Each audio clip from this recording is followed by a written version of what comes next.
também.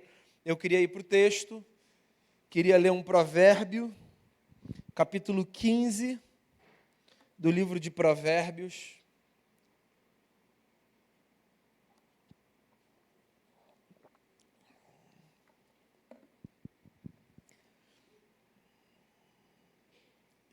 Eu quero ler um verso só, que é o verso de número 13. E ele diz assim, essa é a palavra do sábio, a palavra do Senhor. A alegria do coração transparece no rosto, mas o coração angustiado oprime o espírito. A alegria do coração transparece no rosto, mas o coração angustiado oprime o espírito. Pai, que a Tua palavra nos seja verdadeiramente fonte de sabedoria para a vida.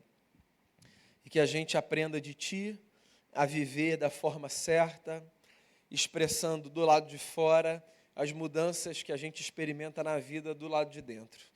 Eu peço que o Senhor nos abençoe profundamente a partir do texto e de uma experiência genuína com o Teu Espírito, que é quem torna a Bíblia um livro vivo para cada um de nós. Eu oro assim, pedindo mais uma vez perdão pelos nossos pecados, em nome de Jesus, amém. Desde cedo na vida, a gente aprende que a gente precisa se afastar de coisas que são contagiosas. E aqui, leia-se contagiosas dentro de uma perspectiva bastante negativa, certo? Então, por exemplo, a gente aprende na infância que se tem alguém com alguma doença que seja contagiosa, é bom que a gente guarde alguma distância. Ou se é a gente que tem essa doença, ainda que passageira, transitória, é bom que a gente guarde alguma distância, para que a gente não passe isso para as pessoas.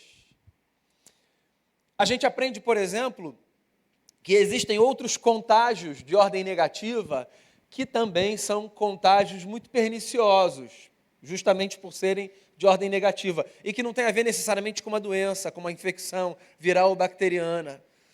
Os nossos pais nos ensinam na infância, por exemplo, que nós devemos nos afastar das más companhias, porque elas podem nos corromper nos nossos bons costumes. Então, todo mundo já ouviu do seu pai e da sua mãe alguma coisa do tipo: fulano não é amigo para você. Não quero você andando com aquela pessoa.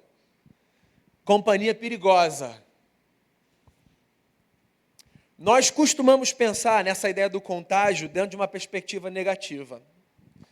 E não sem motivo. No entanto, existe um outro tipo de contágio que não é necessariamente negativo. Existe o contágio do bem. A solidariedade, por exemplo, contagia. Quando a gente convive com gente solidária, a gente começa a descobrir que existe uma beleza nesse estilo de vida. E a gente embarca nessa onda. O bem contagia.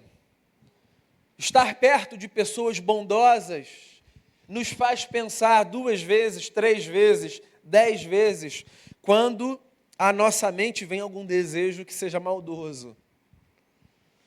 A alegria também contagia. E é sobre a alegria que eu queria falar com você nessa noite. Sobre o contágio da alegria.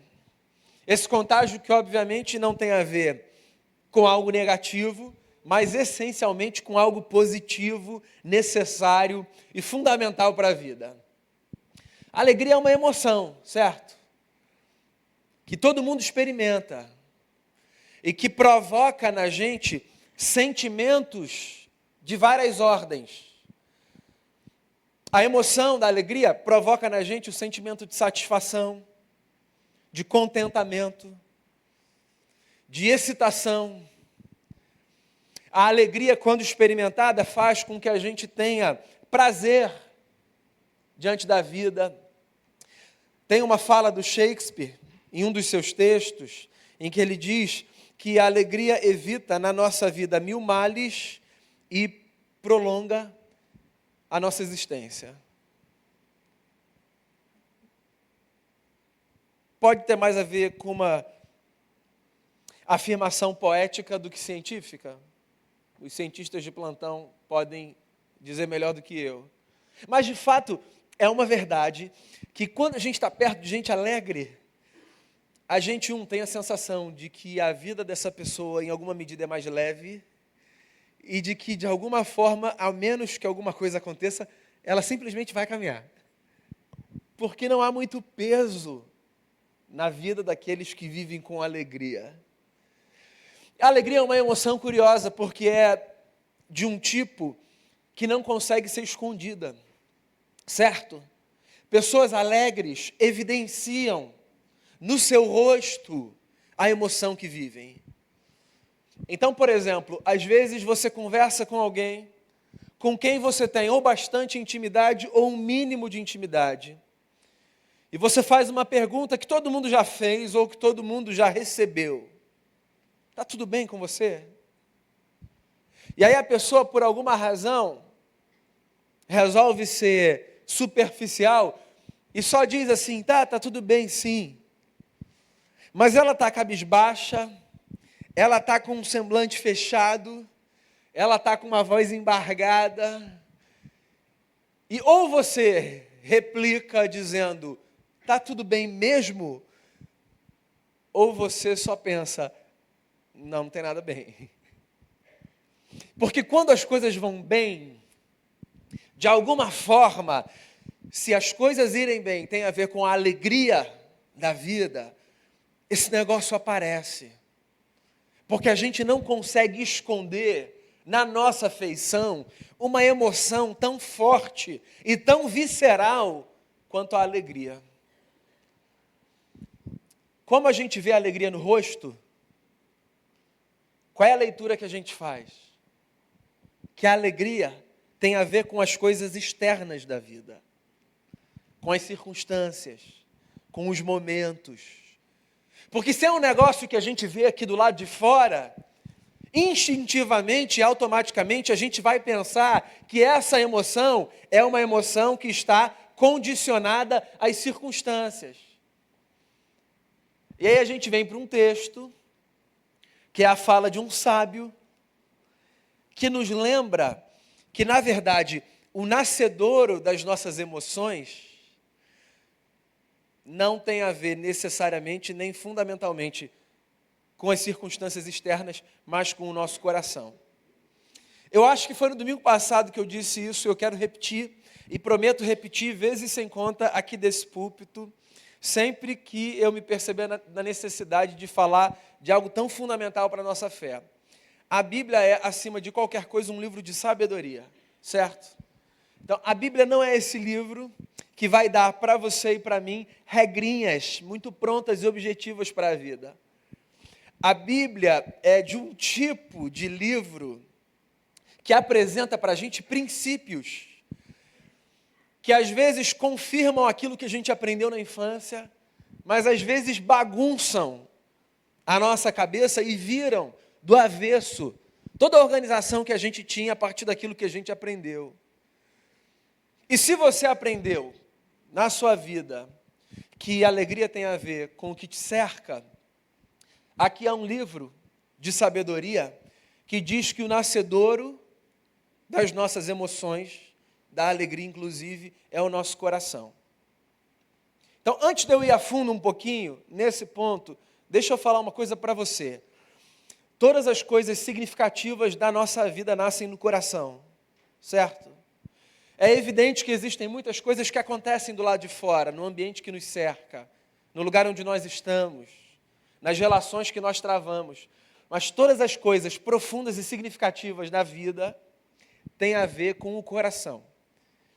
Jesus de Nazaré nos ensinou isso quando certa vez foi interrogado por alguns religiosos do seu tempo, super escandalizados, porque os seus discípulos comiam sem lavar as mãos. Lembra disso?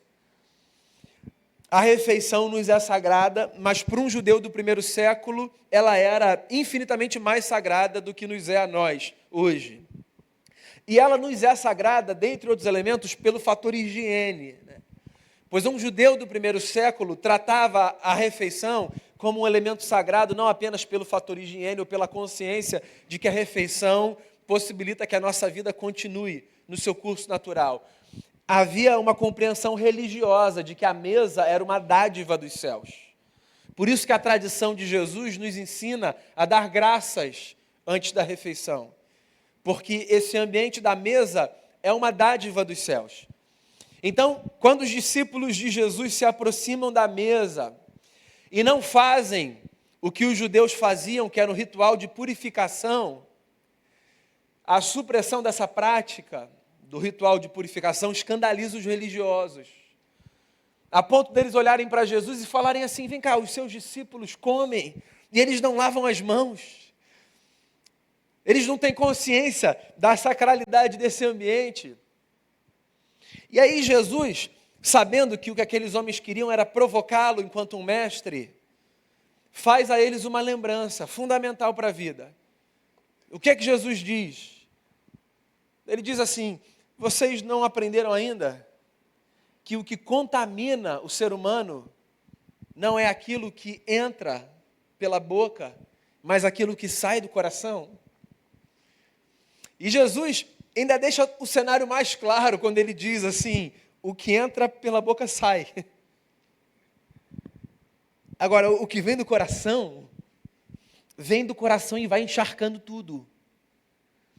É por isso que a gente percebe, às vezes, na expressão facial das pessoas, na sua postura corporal, nos seus gestos, no seu olhar, aspectos que ou revelam maldade ou bondade, certo?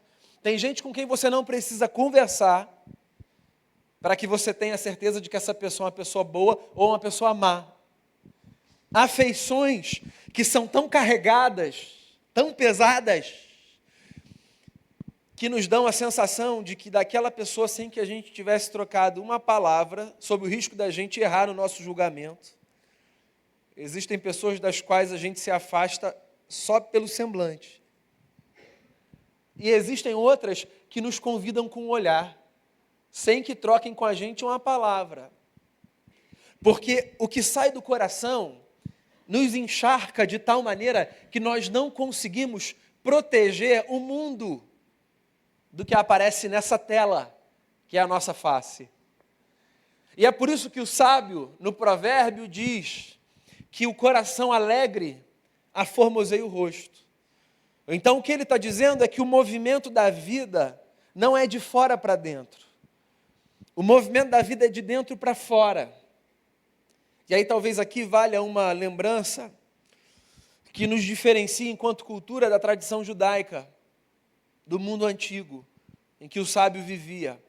Coração para a gente tem a ver ou com esse órgão vital, que faz o nosso corpo funcionar, ou com esse espaço dos nossos sentimentos, sabe? Com a sede do romantismo da nossa vida. Para a nossa cultura ocidental do século XXI, quando a gente pensa em coração, ou a gente está falando desse órgão vital, ou a gente está falando do lugar onde nascem os nossos sentimentos românticos. Pois para um judeu do mundo antigo, coração não tinha a ver apenas com o órgão vital ou com esse lugar de onde nascem os nossos sentimentos românticos. Coração é o que a gente é do lado de dentro. Coração, para a cultura judaica, tanto do tempo de Jesus quanto do mundo antigo, o tempo do sábio, é o homem que eu sou pelo lado de dentro. A mulher que você é pelo lado de dentro. Isso é o coração. Quando a Bíblia diz assim, de tudo que você tem de guardar, guarda o seu coração, a Bíblia não está dizendo apenas vá ao seu cardiologista, ainda que essa seja uma boa recomendação. O que ela está dizendo é cuide dessas áreas da sua vida que não são lavadas pela água que cai sobre a sua pele, esfregadas pela sua mão. Cuide das áreas da sua vida que dizem respeito ao indivíduo que você é, pelo lado de dentro.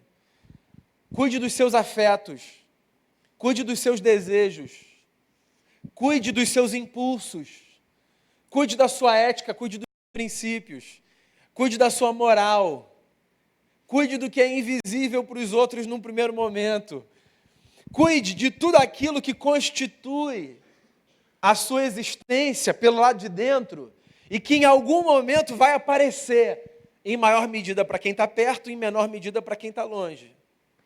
Ponto. Mas o que está posto aqui é o coração alegre torna o rosto formoso. Então, o que o sábio está dizendo é que a nossa vida acompanha um movimento único que nos constitui.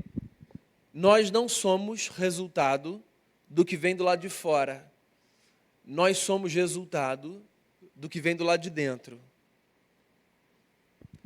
A partir dessa constatação, eu queria deixar 3 conselhos de sabedoria com você. Vai, para essa semana, para o seu trabalho, para a sua vida. Eu não sei como é que você está vivendo, eu não sei o que você está atravessando, se os seus dias são bons, se os seus dias são maus. Eu não sei se a chuva e o frio dessa semana representam para você uma condição de ano inteiro, de vida cinza, ou se para você, a despeito das nuvens, o sol continua a brilhar. A igreja é uma comunidade interessante, porque a gente se assenta num espaço e o nosso lugar existencial pode ser radicalmente diferente do lugar de quem está do nosso lado, né? E é por isso que a gente precisa de palavras de sabedoria que nos empurrem por um ajuste da vida, seja qual for a nossa condição. Então eu queria deixar de maneira muito objetiva e rápida 3 recomendações ou 3 conselhos para você a partir dessa constatação. A primeira recomendação é a seguinte: se você deseja viver com alegria, esteja mais atento ao que acontece dentro de você do que ao que acontece fora de você, ou no seu entorno, certo? Então, se você deseja viver com alegria, preste mais atenção no que acontece dentro de você, nas suas emoções, nos seus sentimentos, nos seus desejos. Eu gosto de uma música da Marisa Monte, na verdade eu gosto de muitas músicas da Marisa Monte, mas tem uma música da Marisa Monte que eu acho linda e que eu acho que faz assim contato com essa fala, quando ela diz assim: só não se perca ao entrar no meu infinito particular. Certo? Tem um infinito para o lado de dentro. Assim. Cada um de nós tem dentro de si um universo sem limites.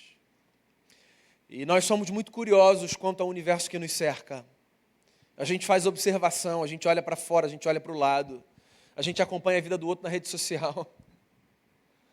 E não é para oração, é para fofoca. Fala aí, verdade, vai. Fala, a gente fala que é para oração, é fofoca. A gente olha o céu, a gente olha o mar, a gente vê o verde, a gente olha um prato de comida, a gente conversa, a gente olha no olho do outro. E a gente sabe fazer esse negócio olhando para fora. Mas nem todo mundo tem coragem de olhar para dentro. E a gente precisa aprender a encontrar a alegria que está dentro, a partir da perspectiva do Evangelho, que nos dá a notícia de que Deus nos fez sua casa. Então, mesmo que você olhe para dentro e diga assim: eu não tenho razão para encontrar dentro de mim alguma coisa que evoque a emoção da alegria, então deixa eu dizer para você, se você olhar para dentro com atenção, você vai ver que o Deus que não pode ser contido pelos altos céus mora dentro de você. A gente é casa de Deus. E esse, por si só, deve ser o ponto de partida da nossa alegria. Então, se você quer cultivar alegria na vida, olhe para dentro de si. É um exercício que requer da gente coragem. É um exercício que requer da gente disciplina. Nós não gostamos dos monstros que nos habitam. Nós não gostamos dos nossos lados sombrios. Nós não gostamos das nossas falhas. E justamente por causa disso, é mais fácil a gente olhar para fora e perceber o problema da Amazônia, o problema da África, o problema do nosso vizinho, ou de quem quer que seja, do que reconhecer os nossos próprios. Só que tem um negócio, a nossa vida não é só problema. Existe beleza dentro de você, existe virtude dentro de você, existe nobreza dentro de você. Então olhe para dentro de si como um exercício de alma, como quem sabe que dentro Deus habita e de dentro Deus fala. Esse é o primeiro conselho que eu queria te dar. Nessa semana, olhe mais para dentro de si, mais do que para o mundo que te cerca. É possível que você descubra coisas maravilhosas a seu próprio respeito. É possível que você descubra coisas assustadoras. Mas ainda ali você vai encontrar Deus. E você vai resolver as coisas com Ele.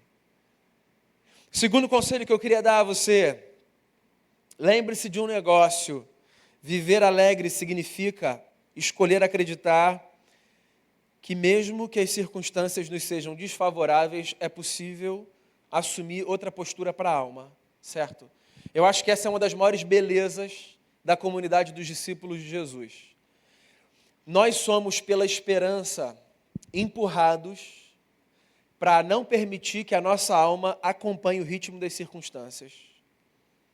Porque olha só, se a nossa alma acompanha sempre o ritmo das circunstâncias, e ninguém precisa ser aqui um expert em vida ou em mundo para saber que as circunstâncias nos são muitas vezes desfavoráveis, o que vai acontecer com a gente? Nós estaremos fadados à infelicidade.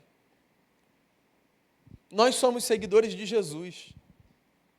Jesus uma vez subiu numa montanha, os discípulos sentaram a seus pés, uma multidão ficou em pé, e ele começou a falar assim: felizes são os pobres de espírito, porque o reino dos céus é deles. Felizes são os que choram, porque eles serão consolados. Felizes são os mansos, porque eles vão herdar a terra. Felizes são os misericordiosos, porque eles vão encontrar misericórdia. Felizes são os que têm fome e sede de justiça, porque eles vão ser fartos. Felizes são os limpos de coração, porque eles vão ver Deus. E aí você continua vendo essa descrição que Jesus faz do homem feliz, e você se dá conta de que esse negócio, a olho nu, não faz o menor sentido. Porque se o sujeito está chorando, meu amigo, a menos que seja aquele choro de alegria e de emoção, do pôr do sol no arpoador, é porque ele não está feliz. Mas Jesus insiste que esse cara é feliz. E se ele está dizendo que um cara vai herdar a terra, e que ele pode se considerar feliz porque ele vai herdar a terra, é porque nesse momento ele não tem um pedaço de terra para chamar de seu. E se Jesus está dizendo que o cara que tem fome e sede de justiça é feliz, porque ele vai ser saciado no seu desejo, é porque hoje ele se sente injustiçado. Você percebe que Jesus não está olhando para um público que tem a vida arrumada e está dizendo para essas pessoas assim: vocês são felizes, a vida vai bem, fiquem tranquilos, vamos fazer aqui o jogo do contente da Poliana. Não tem nada a ver com isso. O que Jesus está fazendo é provocando aquela gente para que eles acreditem que as circunstâncias não precisam ditar o estado da alma delas. Porque elas são uma gente que vive na esperança de que um dia, se não aqui, no dia do Senhor, as coisas serão radicalmente diferentes. E olha só, essa é a esperança que move a gente, certo? Se eu disser a você aqui, ó, fica firme, vem na igreja, dá o seu dízimo, não falta não, Deus com certeza vai te abençoar. Eu vou estar mentindo para você, porque eu não tenho a agenda de Deus para falar: Deus com certeza vai te abençoar. Esse negócio é um negócio que eu não tenho, a agenda de Deus. Se por te abençoar você entende, atender exatamente ao desejo do seu coração.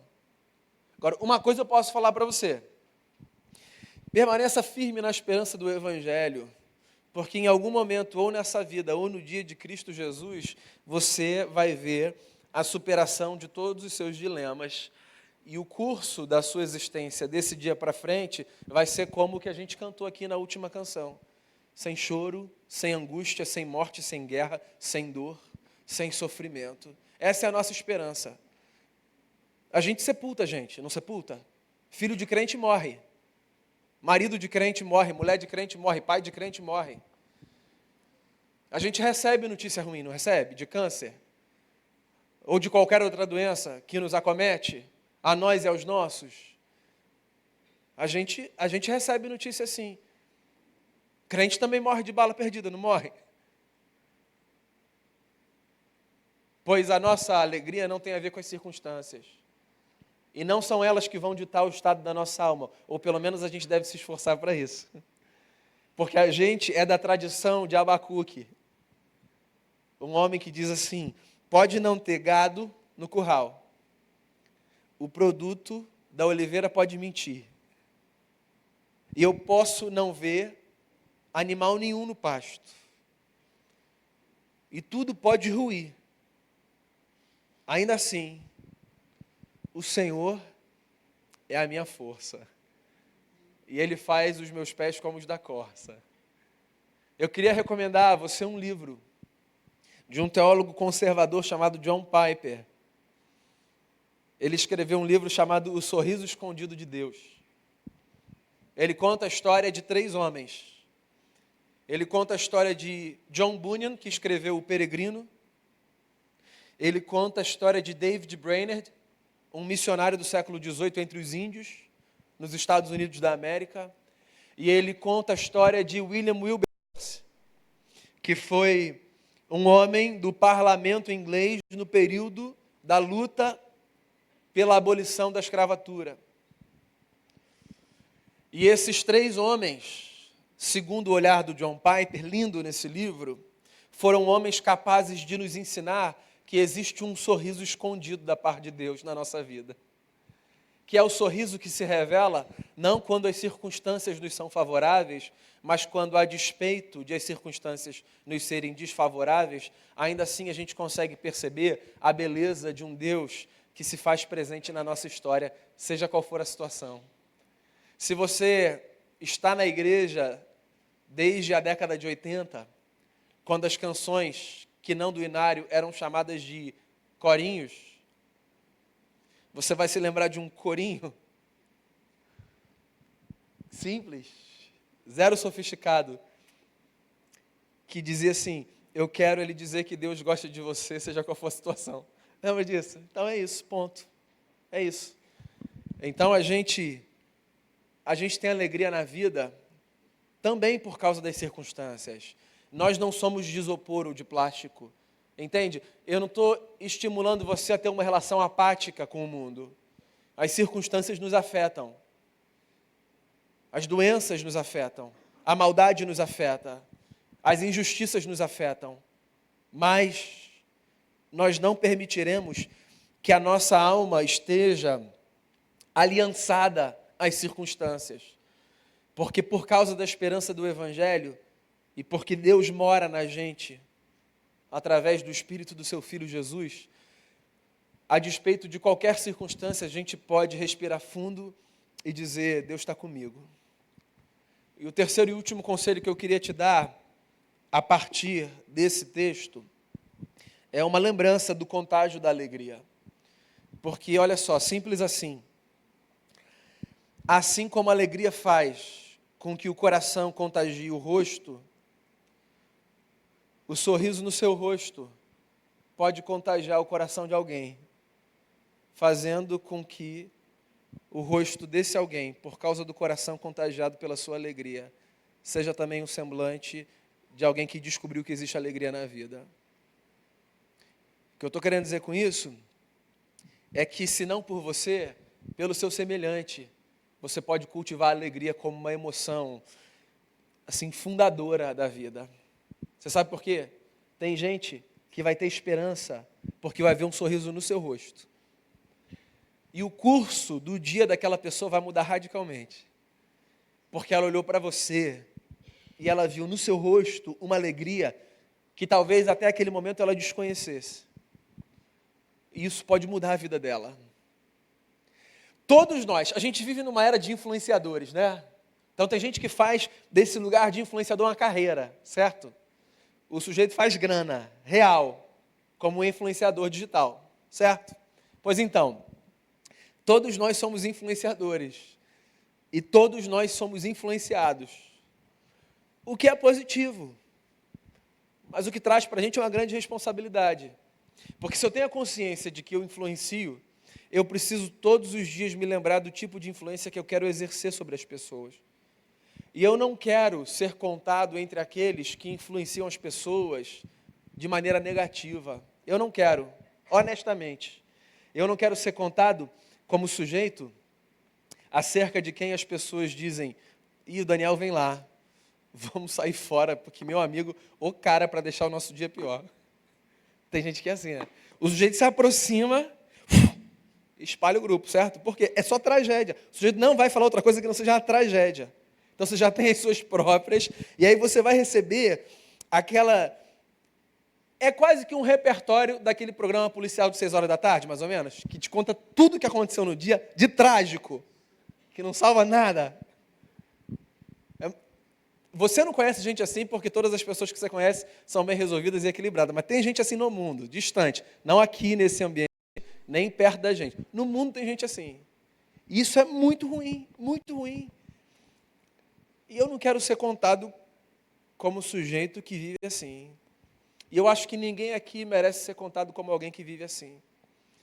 Porque a gente é parte de um povo que existe para dar às pessoas boa notícia, de que Deus em Cristo Jesus estava reconciliando o mundo consigo.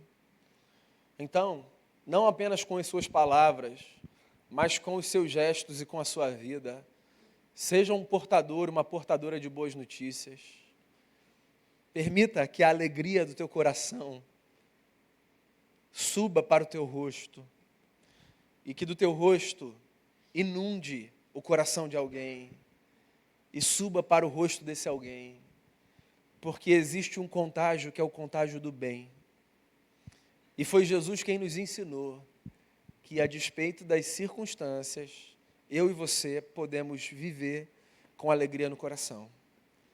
E a minha oração é essa. Eu espero que você, no seu lugar, na sua casa, no seu trabalho, na sua família, no seu convívio, na sua igreja, no seu condomínio, eu espero que você na vida seja do tipo de gente que faz valer a pérola do sábio, o coração alegre, aformoseia o rosto. Que a beleza do Deus invisível seja vista na tua vida e que ela leve esperança para aqueles que precisam descobrir que é possível a gente viver com alegria a despeito das circunstâncias. Vamos fazer uma oração? Eu queria fazer um desafio a você nesse momento de oração, porque a gente associa a oração à petição, o que não é um problema. Mas às vezes nós somos estimulados à alegria quando, ao invés de pedirmos, nós nos lembramos que nós temos muito a agradecer.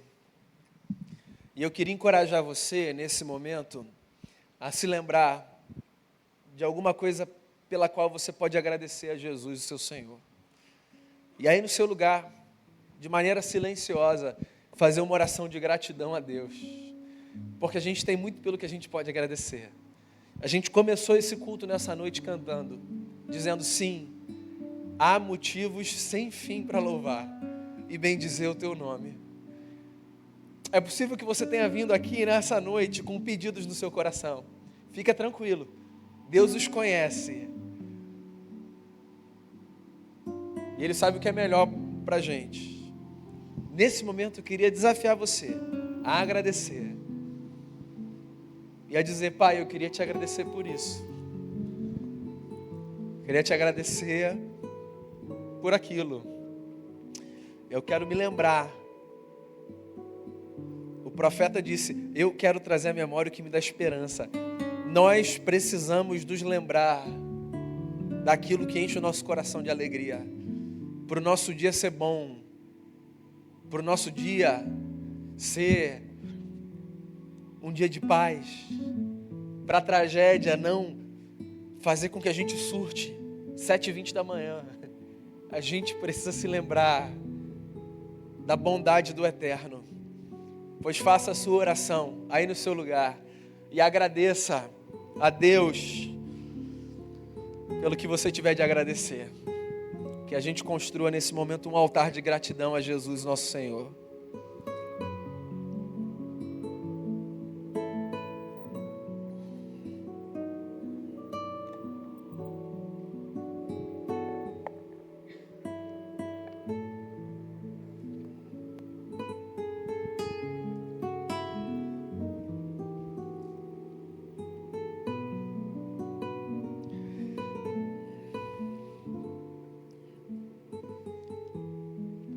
Pai, eu quero te agradecer por esse tempo, que eu acredito ser um tempo do Senhor para a nossa vida. Eu quero te agradecer, porque a gente tem tanto para dizer muito obrigado, Senhor. Tanto. A gente reconhece os feitos do Senhor na nossa vida. A gente reconhece que a presença do Senhor na nossa vida é algo simplesmente maravilhoso. A gente quer olhar para dentro, a gente quer fazer o exercício de quem sabe que dentro de si existe um infinito particular a ser explorado, visitado. A gente tem tantas histórias, a gente tem tantas memórias. Os traumas nos marcam mais do que as conquistas, mas nós queremos nos lembrar que as conquistas estão ali e nós queremos fazer, nesse momento, das conquistas,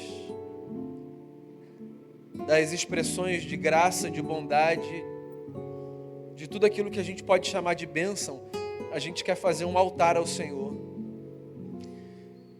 A gente quer agradecer ao Senhor. Família, amigos, trabalho, saúde, presença, memória. A gente quer agradecer ao Senhor por Jesus, o nosso Redentor. A gente quer agradecer ao Senhor pelo pão que a gente come. A gente quer agradecer ao Senhor pelo ar que a gente respira. A gente quer agradecer ao Senhor pelos amigos que nos sustentam no dia difícil.